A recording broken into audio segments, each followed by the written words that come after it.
This is Capital Insider, taking you inside politics, policy, and government in Oklahoma. I'm KGOU Managing Editor Logan Layden, sitting in today for Dick Pryor. I'm joined by Quorum Call publisher Sean Ashley. Sean, this turned out to be a big week for public education in Oklahoma. Tell us what happened.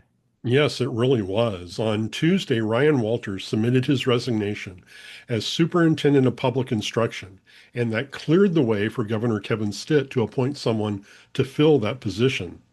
On Thursday, Stitt appointed Lindel Fields, a former Career Tech Center superintendent, to fill the position until a new superintendent is elected in 2026 and takes office in 2027.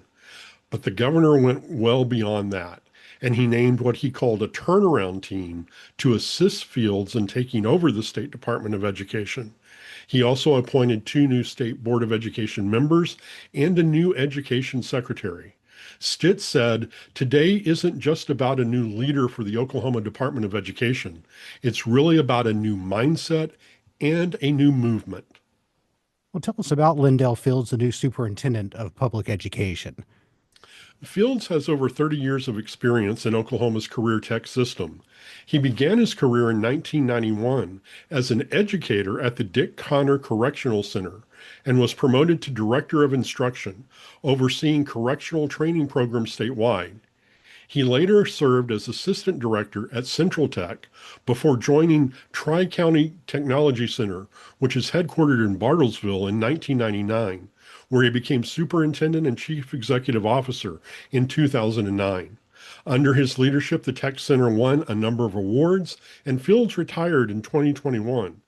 He also founded Culture Coach, a company that helps businesses and schools nationwide build strong cultures to improve retention, efficiency, and outcomes. Well, you said Governor Stitt appointed a turnaround team for the State Department of Education. What is that and who's on it? Yeah, that was really interesting. Stitt described them as a group of Oklahomans with special experience in educational and organizational leadership who will assist in the implementation of a new future for the State Department of Education.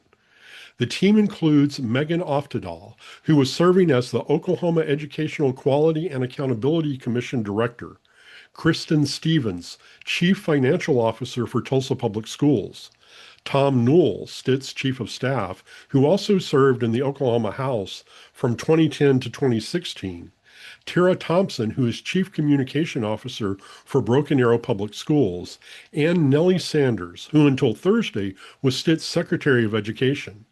Each one, uh, each one's experience seems to tie to very important areas that have been commented on by people related to the operation of the State Department of Education. So it's going to be interesting to see exactly what this team does.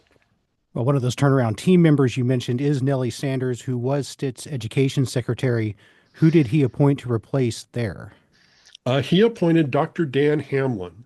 Hamlin is a presidential professor in education policy and faculty director of the Oklahoma Center for Education Policy at the University of Oklahoma. Hamlin said he has been working in academia with school leaders and educators and researching how to improve and strengthen the education system. Hamlin said, "So now I have this opportunity to put a little bit of that know-how to work." Well, Stitt also called on the legislature to make the superintendent's position appointed rather than elected. How have lawmakers reacted to that so far? Yeah, that's right. And it's not the first time Stitt has suggested this. And over the past 2 decades, several measures have been filed in the legislature proposing to make the superintendent and other secondary statewide elected offices appointed rather than elected. But obviously, none of those proposals have passed. On Thursday, House Speaker Kyle Hilbert, who attended the event announcing Fields' appointment, said he supported the idea and that he and Representative Mike Osborne would file a resolution to make the superintendent a gubernatorial appointee.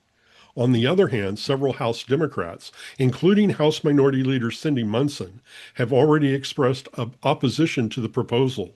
So this is likely an idea we'll see argued about during the 2026 legislative session.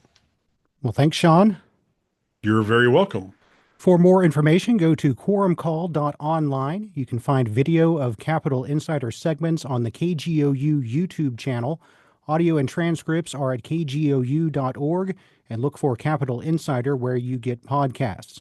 Until next time, with Sean Ashley, I'm Logan Layden.